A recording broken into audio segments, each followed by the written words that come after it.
सरकार, दत्ता मंडलम से लूटा हुआ पैसा ट्रेजरी में नहीं है। सिर्फ 805 रुपया 10 आना और 4 पैसा मिला है। सारा मद्रास जा रहा है। जाने दीजिए सरकार, उस जैक्सन से मुक्ति मिल गई, इतना ही काफी है। काफी नहीं है,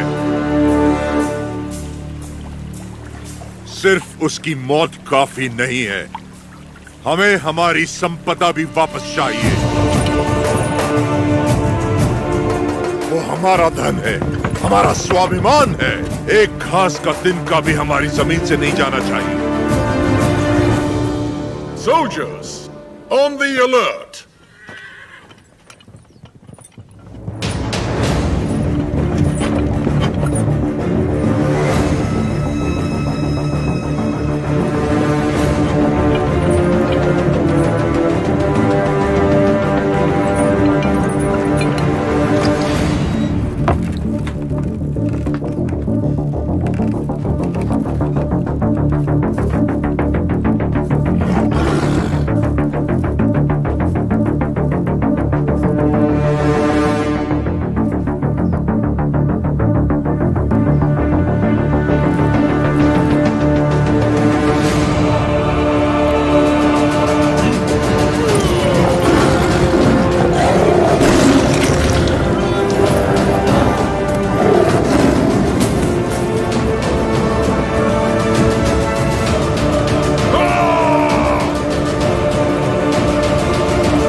भगवान नरसिम्हा ने अवतार ले लिया है सरकार।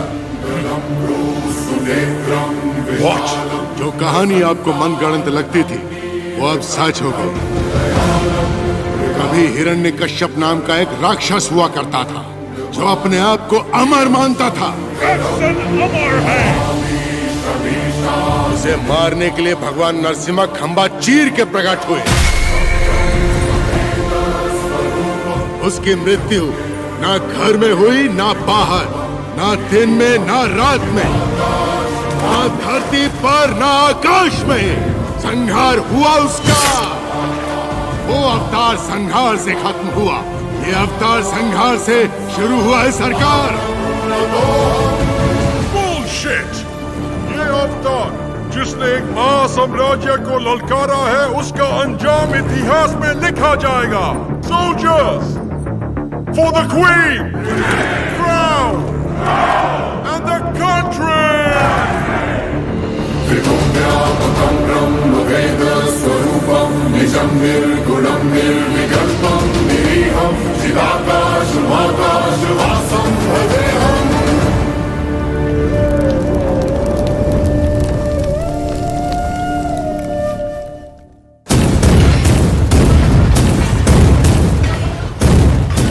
Lord Narasimha का अवतार?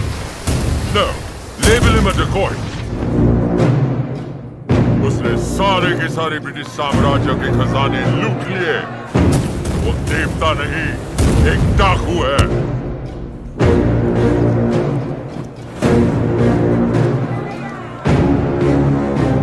मैं इस नरसिम्हा रेड्डी को देखना चाहता हूँ। एक चित्रकार से उसका चित्र बनवाओ जिसने उसे देखा हो।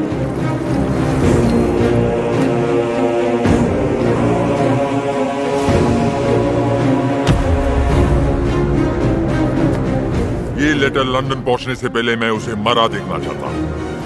Sir, 57th Regiment, 300 soldiers, ready! सब तैयार हो जाओ। नरसिम्हा रेड्डी के 4 टुकड़े करना।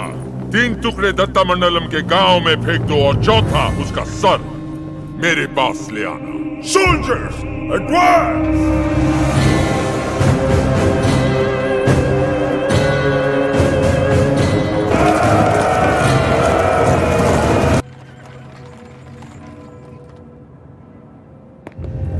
माय लॉर्ड इमैनुअल, मैंने भारत का कोना कोना देख लिया। ना ही मुझे कहीं कोई चोर मिला और ना ही कोई भिखारी। हमारा मानना है कि उस देश के पास बेशुमार धन दौलत है। हम वो लोग हैं जो अपने आप को सबसे सभ्य मानते हैं, लेकिन सभ्यता की शुरुआत सही मायनों में भारत से ही हुई है। मुगलों ने कई सालों तक उन पर राज किया। उन्होंने उनका खजाना जरूर लूटा, लेकिन उनकी तहजीब नहीं लूट पाए। उनकी ताकत वेदों, शिक्षा और सभ्यता में है। वो ताकत छीन लो, फिर भारत को लूटना आसान हो जाएगा। फूट डालो और राज करो की नीति से अंग्रेजों ने भारत की शासन व्यवस्था तहस नहस कर दी है। हर तरफ खलबली है। कुछ राजा और पालेगार आजादी के लिए ब्रिटिश के खिलाफ आंदोलन छेड़ चुके हैं। हम जानते हैं कि पहला स्वतंत्रता संग्राम 1857 का सैनिक विद्रोह था, जिसमें झांसी की रानी लक्ष्मीबाई ने बहुत बड़ी भूमिका निभाई।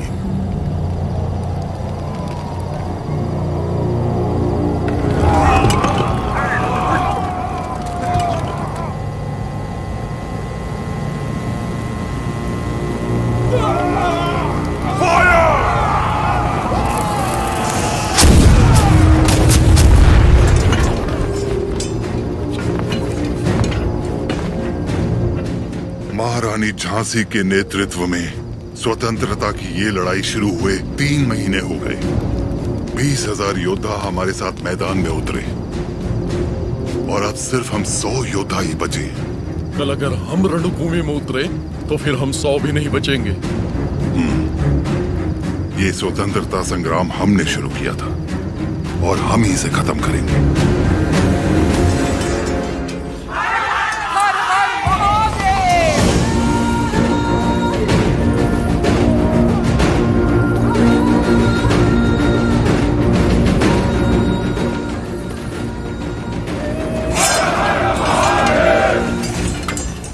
का सर कट भी जाए तब भी हाथ से तलवार नहीं छूटनी चाहिए।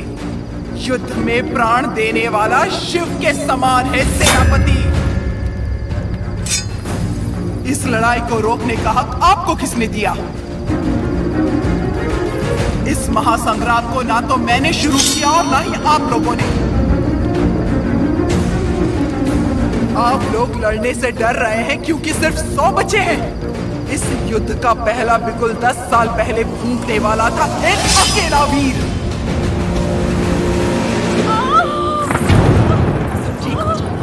इस ब्रिटिश साम्राज्य की जड़ें हिला देने वाला योद्धा एक ही था।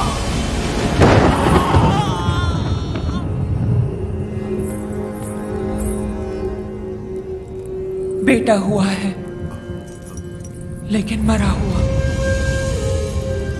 उसका जन्म ही एक महायुद्ध था और उस युद्ध में वो मृत्यु को मार के विजयी हुआ।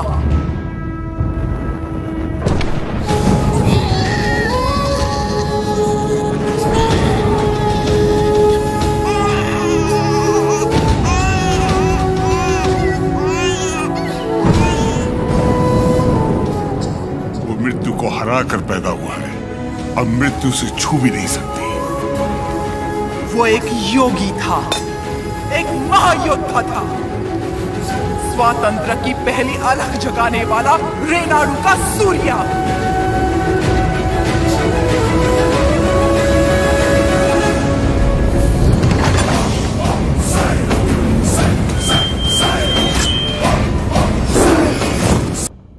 नोसम के पालेगार जयरामी रेड्डी ने अपनी दोनों बेटियां उయ్యాలవాడ के पालेगार मल्ला रेड्डी से ब्याही थी।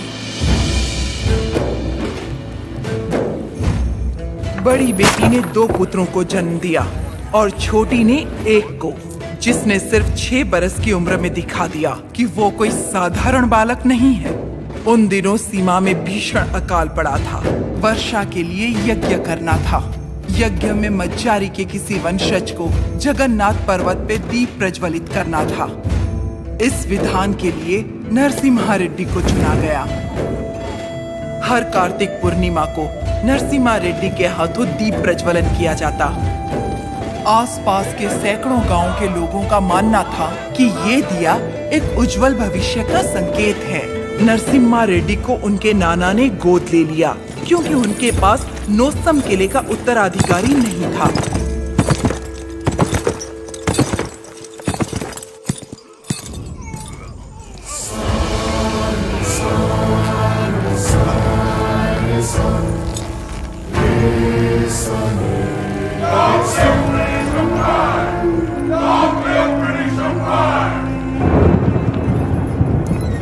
नाना, बोलो।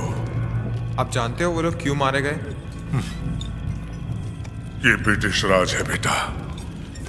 जो उनसे सवाल पूछता है, उनके खिलाफ जाता है, उसे मार दिया जाता है। आप तो पालेगार है ना, आप कुछ नहीं कर सकते। हम नाम के पालेगार हैं। ये अंग्रेज हमारे देश में घुस आए, हमारे अधिकार छीन लिए और हमारी जनता को लूटने लगे अपनी बंदूकों से डराकर। हमारी सत्ता हथियाने के लिए वो हमारे आगे पैसे फेंकने लगे, मुट्ठी भर, जिसकी हमें आदत पड़ गई। और तब से हम जिंदा लाश बन गए हैं। लाशों की तरह जीने से तो अच्छा है हम विद्रोही की तरह मर जाए नाना।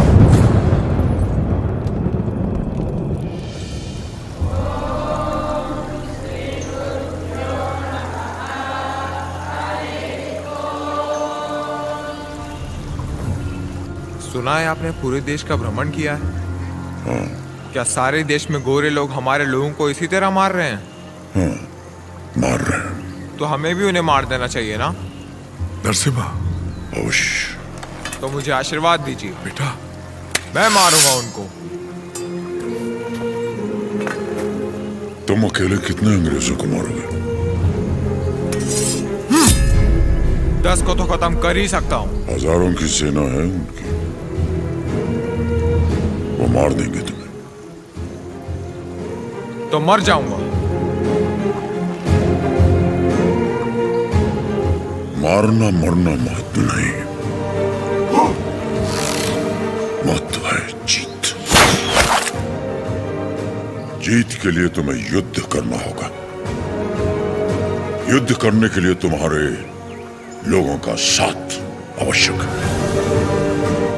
उनका साथ तभी मिलेगा जब तुम वही अग्नि उनके अंदर जला पाओगे जो तुम्हारे हृदय के अंदर है। स्वयं युद्ध बनना होगा।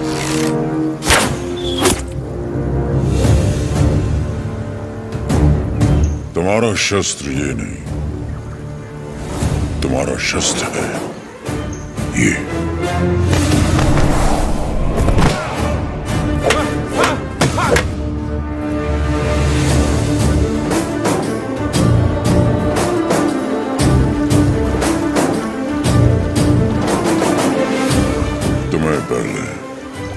स्वयं पर विजय प्राप्त करनी होगी। सबसे पहले ईस्ट इंडिया में ब्रिटिश कानून लागू किया जाए। छोटे इलाकों से शुरू करके धीरे धीरे समय के साथ पूरे इंडिया में इसे फैला दिया जाए। मौजूदा टैक्स 300% बढ़ा दिया जाए। और इस तरह ब्रिटिश साम्राज्य ने भारत पर कब्जा कर लिया। वो बड़े अफसर जिनका अकेला मकसद भारत को लूटना था, उन्हें ऊंची कुर्सियों पर बिठाकर हमारे देश भेज दिया गया।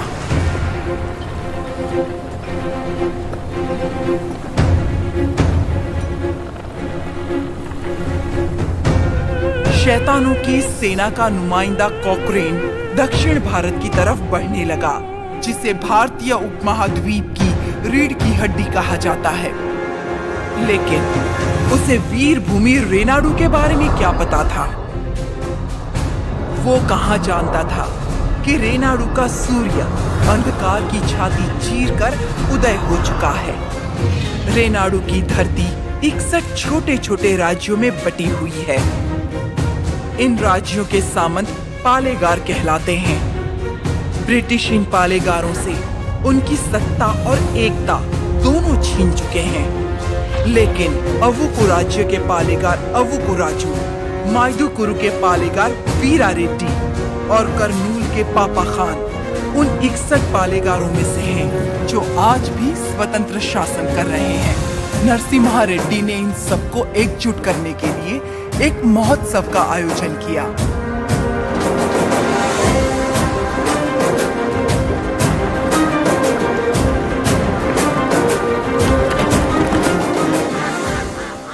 स्वामी, मेरा बेटा नरसिम्हा अंग्रेजों की इच्छा के विरुद्ध ये महोत्सव कर रहा है, क्या वो सफल होगा? नरसिम्हा रेड्डी कोई आम आदमी नहीं है। वो पृथ्वी पर एक लक्ष्य लेकर जन्मा है। एक हाथ में तलवार और दूसरे हाथ में वेद के साथ उसका पालन हुआ। उसे अब कोई नहीं रोक सकता।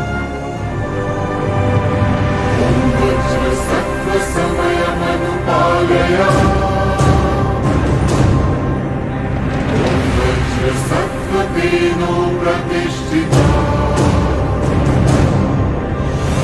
विद्रोही में भवः सुतोष्यो में भवः।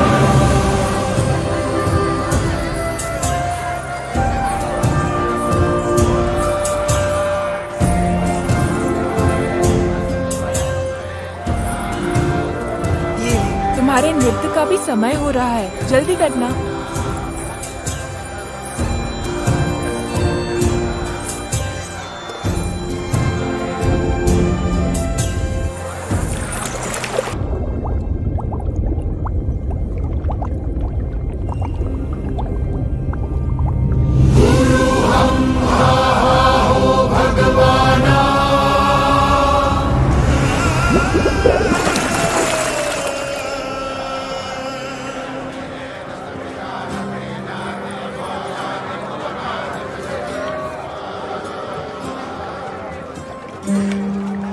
क्या हुआ बेटी? हाँ, स्वामी जी, अंदर कोई है? अच्छा, वो महोत्सव से पहले सरोवर में रहने वाले संगमेश्वर स्वामी की स्तुति करने की प्रथा है। हाँ, लेकिन इतनी देर पानी में? जल में सांस रोकने की विद्या जानने वाले एक महापुरुष हैं, मज्जारी नरसिम्हा रेड्डी जी।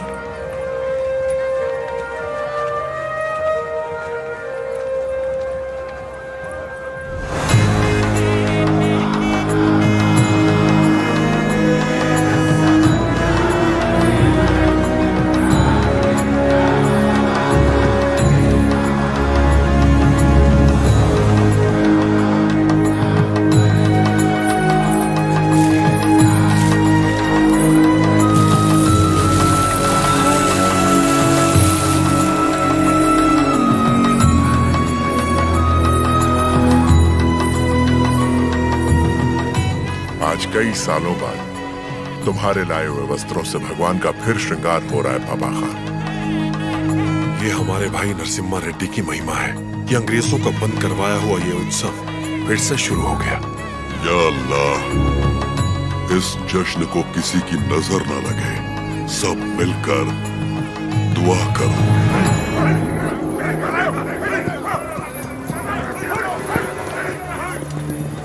मैं इसे होने नहीं दूंगा। क्या उकुराजू, इस मेले की तैयारियां युद्ध स्तर पे हुई हैं। कहां-कहां से लोग मेला देखने आ रहे हैं। होने नहीं दूंगा का क्या मतलब? ये मेला कौन करवा रहा है? नरसिम्हा रेड्डी। इस मेले में योगदान हमारा भी है ना? पर नाम नरसिम्हा रेड्डी का होगा। अच्छा, मुकाबला कौन जीतेगा? नरसिम्हा रेड्डी, और कौन? और हम जीत जाए तो भी सब नरसिम्हा रेड्डी की जयकार करेंगे कि उसने इतना निष्पक्ष मुकाबला करवाया। यानी जीते कोई भी, जयकार उसी की होगी। क्या ये सही होगा बसी रेड्डी? तो नहीं जीतेगा। अपने आदमी को देखो वहां, वो नशीली दवा बैलों को पागल कर देगी।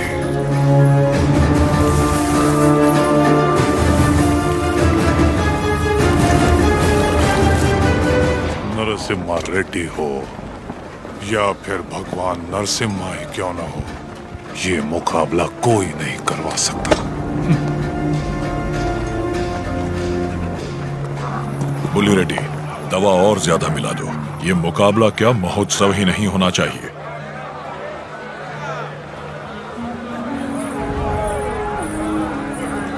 लक्ष्मी, सुनो तो, किसे ढूंढ रही हो?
हमारे आदमी ने इसे दवा मिलाते देखा तो सच पता चला। अरे जो हो गया सो हो गया, कोई अनहोनी तो नहीं हुई ना। भूल जाओ, सब कुछ ठीक है। अबकू राजू भी तो पालेगार ही है। चलो छोड़ो, अब जाओ सब, ये उनकी खानदानी दुश्मनी है, सब जानते हैं। तमाशा खत्म। रुक जाओ।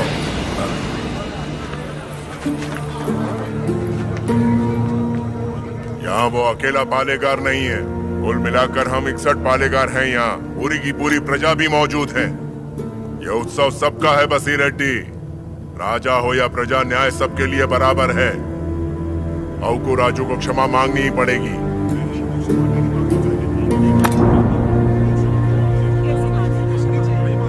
सब चुप क्यों हैं? पिताजी न्याय की बात कर रहे हैं, इन्हें क्षमा मांगनी ही चाहिए। हाँ हाँ, क्षमा तो मांगनी ही चाहिए। क्षमा मांगनी ही चाहिए। एक पालेगार क्षमा कैसे मांगेगा?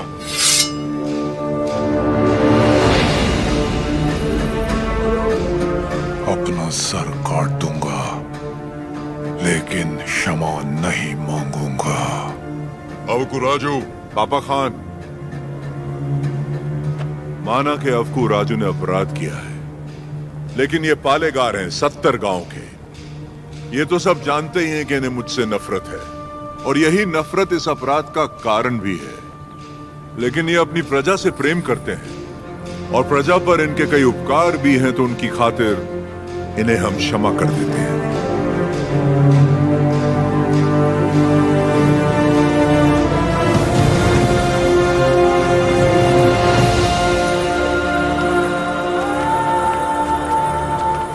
नरसिम्हा रेड्डी,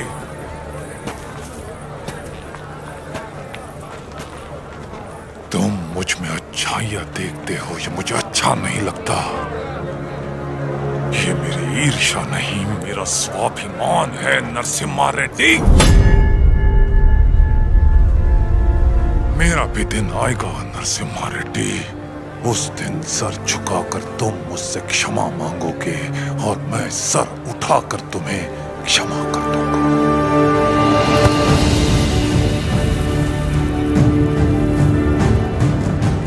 इस मिट्टी में वीरता है। ये वीरता तुम में भी है और मुझ में भी। अपनी ये वीरता दुश्मनी पर नहीं, अपने देश पर खर्च करो। उसके बाद मैं तुम्हारे आगे सर झुका भी सकता हूं, और वक्त आने पर तुम्हारे लिए सर कटा भी सकता हूं।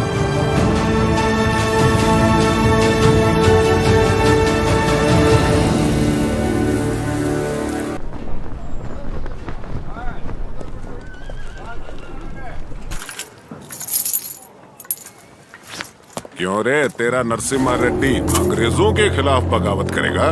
हमारे मना करने के बावजूद वो ये महोत्सव करवा रहा है। हम ये और बर्दाश्त नहीं करेंगे। मद्रास चिट्ठी लिख दी है मैंने, अब वो लोग देख लेंगे उसे। वहाँ खबर पहुँचाने के लिए ही तो किया। असली महोत्सव तो अब शुरू होगा।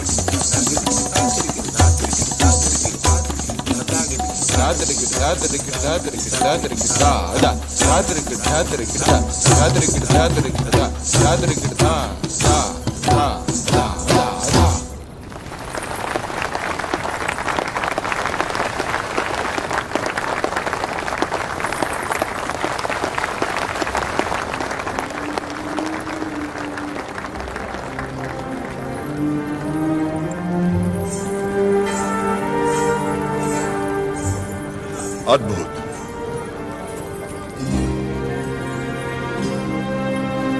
हम जानते हैं। लक्ष्मी जी, लोगों के हित के लिए क्या आप अपनी कला को नए अंदाज में प्रस्तुत नहीं कर सकती? ये लक्ष्मी सिर्फ देवताओं के लिए नाचती है, उन्हीं के लिए गाती है, आम मनुष्यों के लिए नहीं। भगवान भी तो इंसान के लिए ही है ना। लोगों को जगाने के लिए अपनी कला को थोड़ा सा बदल लीजिए, फिर देखिए कितना निखार आ जाएगा।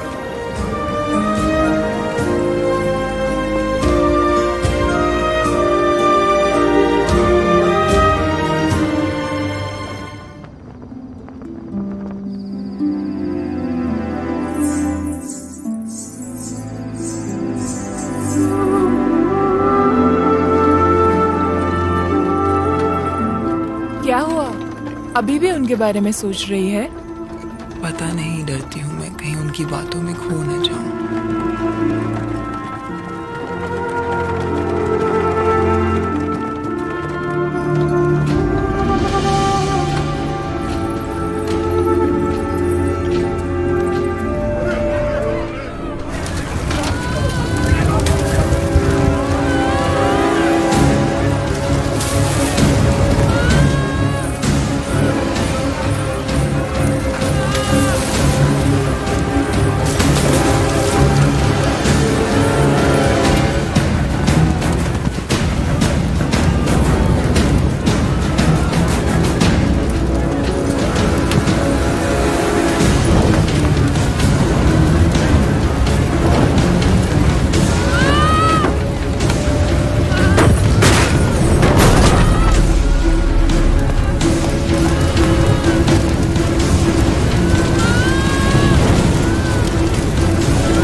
हट जाओ, सब हट जाओ।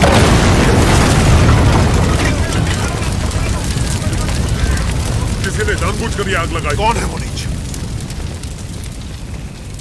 किसने किया है ये? मैंने लगाई आग।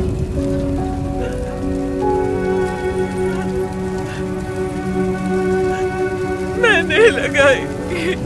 जिस घर में तुम दीप जलाती थी उसी घर को तुमने जला दिया। तो और क्या करती? कभी हम राजाओं की तरह रहते थे, अंग्रेज आए और इस भूमि को दरिद्र कर दिया। उसमें 2 साल हो गए हमें सूखे की मार सहते। किसी तरह हमने आधी अधूरी फसल उगाई, वो भी अंग्रेज लगान के तौर पर उठा ले गए।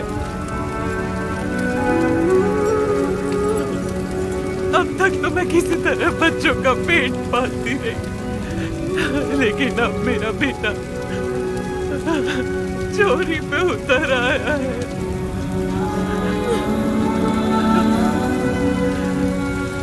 इससे बड़ी शर्म की बात और क्या हो सकती है? जो हाथ देने के लिए उठे थे उन्हीं को चोरी करता हुआ नहीं देख सकी मैं। मैंने सोचा अपमान के जीवन से सम्मान की मौत अच्छी।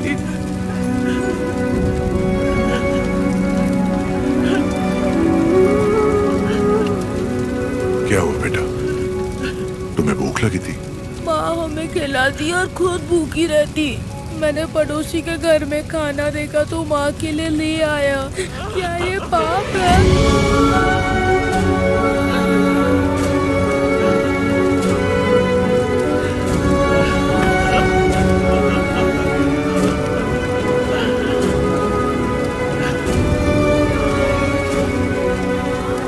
बड़े भैया, वियालावाड़ा और नौसम किले के गोदामों का अनाज बैलगाड़ियों में भर के ले आई। आज से रेनाडू की इस धरती पर कोई भूखा नहीं सोएगा। बांट दीजिए सब में, जैसा तुम कहो।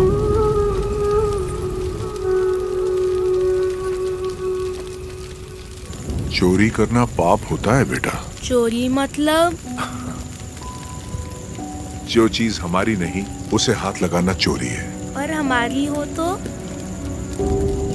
वो हमारा हक है, उसे नहीं छोड़ना चाहिए।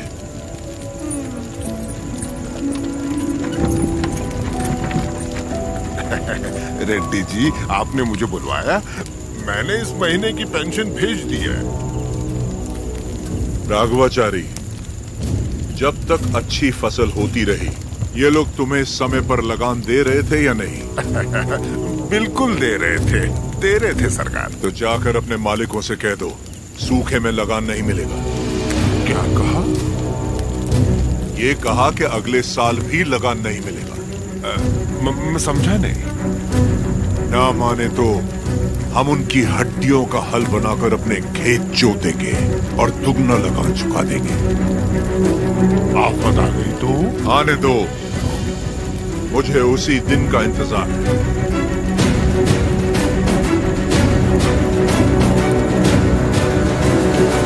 समझ गया। जब तक सूखा पड़ा है अंग्रेजों को लगान देने की कोई जरूरत नहीं है। ये गाड़ियां नरसिम्हा रेड्डी को वापस भेज दो। हमारे गोदाम से अनाज निकालकर प्रजा में बांट दो। मैं अपने लोगों को नरसिम्हा रेड्डी की तरह अंग्रेजों को लगान देने के लिए मना नहीं कर सकता। मैं भी नहीं कर सकता। मैं भी नहीं कर सकता। मैं भी नहीं कर सकता। वीरा रेड्डी, एक पालेगार दूसरे पालेगार के इलाके में दखल ना दे। चलिए पिताजी, हमारी जागीर का फैसला हम खुद करेंगे। हम रहेंगे नरसिम्हा रेड्डी के साथ। चलिए।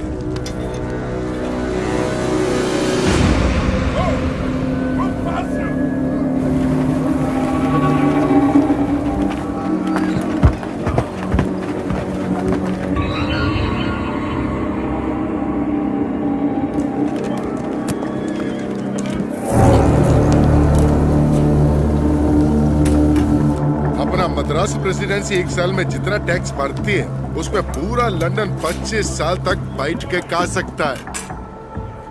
ये दत्ता मंडलम से इतना कम टैक्स क्यों आया है? वहाँ से शुरू से टैक्स इकट्ठा करना मुश्किल रहा है सर। रीजन? रेनाडू की महिमा है सर। कहते हैं वह पैदा हुआ खरगोश भी चीते से लड़ जाता। बात यह है कि वहाँ के पालेगार और प्रजा से परेशान होकर निजाम जी ने वो जमीन आपको सौंप दी है। तभी तो उसे दत्त मंडलम कहते हैं। वहाँ अक्सर सूखा पड़ता है लेकिन वो लोग किसी के आगे हाथ नहीं फैलाते। टैक्स तो वो देंगे लेकिन अपने मन का। जरूरत पड़ी तो उन सबको मार के टैक्स ले आओ। मार तो वो भी हमें सकता है। थॉमस मुनरो के राइटवरी एक्ट ने उनके सारे पावर छीन लिए लेकिन लोग अपने पालेगारों पर जान देते हैं। सच तो ये है सर, हमारे लोग भी उनसे डर के मारे कांपते हैं। Tell me in one sentence. उय्यालवाड़ा Narasimha Reddy, वो उन सब की ताकत है सर। तुमने उसे देखा है कभी? देखा तो नहीं लेकिन उसके बारे में कहानियां सुनी है। 10 बरस की उम्र में एक आदमखोर चीता मार के अपने कंधे पर उठा लाया था। You Indians are all bloody barbarians, माधवाया।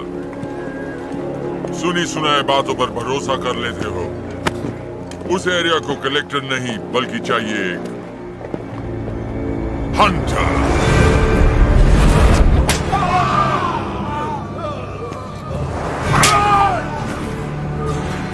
हो रहा है राजा और काला उसका स्लेव। इस बनारस सेल के लिए विक्टोरिया शिप 6 महीने से वेट कर रहा है। हमारे पास रंग नहीं है सरकार। रंग हम तुमको देगा।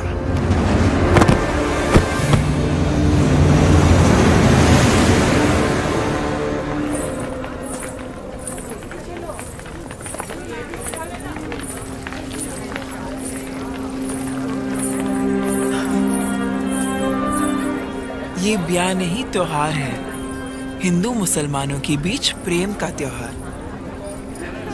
ये आओ।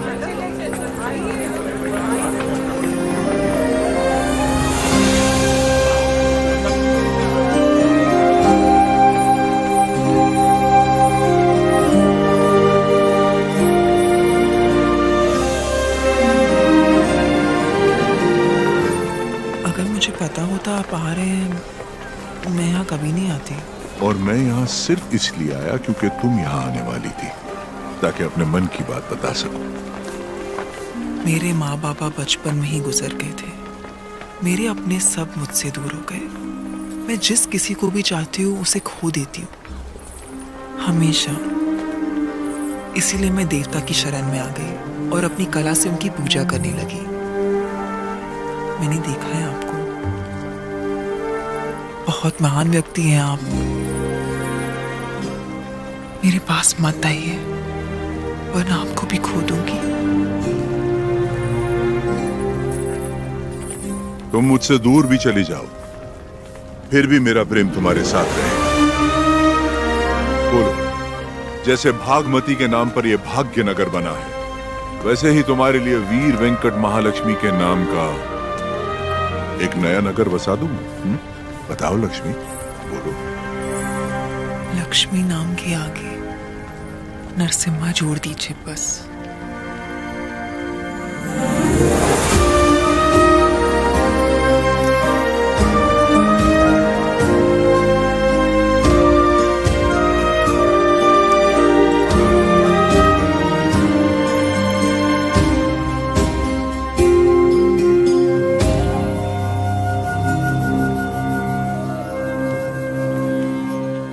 स्वामी, नोसम किले को खबर भेजती है नरसिम्हा रेड्डी वहाँ भी नहीं है। और आज कार्तिक पूर्णिमा है, उसे टीले पर दीपक जलाना है। उसे याद तो होगा ना। वो हर कार्तिक पूर्णिमा के दिन दिया जलाता है, आज भी वही जलाएगा।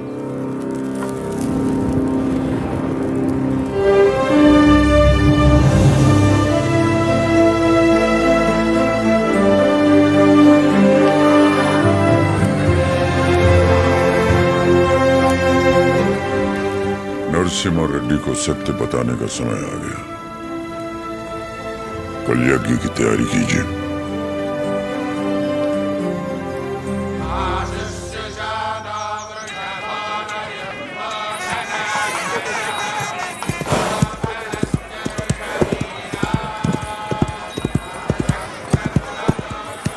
ओ बन्ना, ये सब क्या हो रहा है? कोई यज्ञ होने वाला है, गुरुजी भी आए।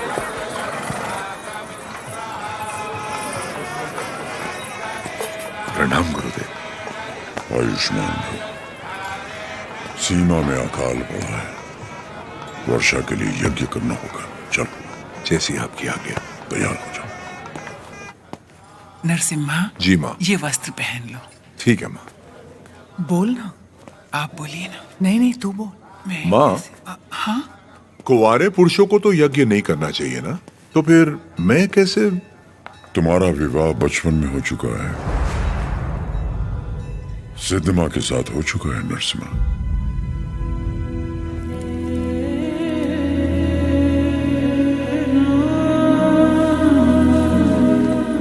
जैसा अकाल अब पड़ा है, तुम्हारे बचपन में भी पड़ा था। ज्योतिष के अनुसार ये यज्ञ सिर्फ तुम कर सकते थे। परिस्थिति कुछ ऐसी बन गई कि यज्ञ के लिए हमें सिद्धम्मा से तुम्हारा ब्याह कराना पड़ा।